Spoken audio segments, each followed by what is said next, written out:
Nini kinachofanya uone kama kuna kiki inachezwa hapa?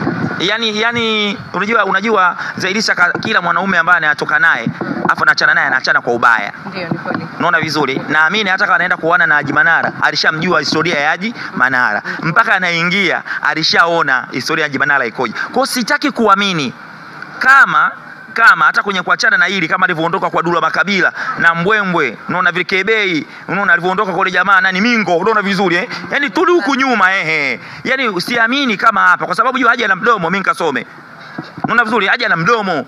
Unaona vizuri? Na mdomo wake kwa umenolewa kweli. Yani kwa Zaiylissa mpaka anaingia pale alikuwa tayari ameshajua kama mwanaume anaenda kunioa ni mtu wa namna gani. Kwa kama kujipanga alikuwa amejipanga kisaikolojia. Kwa hiyo siamini kabisa kama Zai anaweza kufanya vile. Ila uvumilivu unaishaga muda mwingine. Sawa, inatokea. Ila nakurudia tena, before hajaolewa na Haji, alishamjua Haji ni mtu wa namna gani. Sijaona jipya ambalo limebadilika kwa Haji. Kwa nini?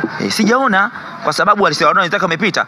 Ukiona ile wenzako wananyolewa na Yesu unataka utoe maji kichwa chako unyolewe, ujiandae. Kwa sikuona kama alikubali kuingia kwenye ndoa, alikabiliana na vyote ambavyo alikuwa anaviona kwa wenzie na vingemtokea. Lakini kwa Lubna hakukuwa hivyo. Lubna aliondoka kimya, hakukuwa na mabishano. Na ndio maana nimekuambia kitu kimoja. Yani kwamba na mimi nilitegemea Zai angeondoka pia kwa staili ya Lubna alipoondoka.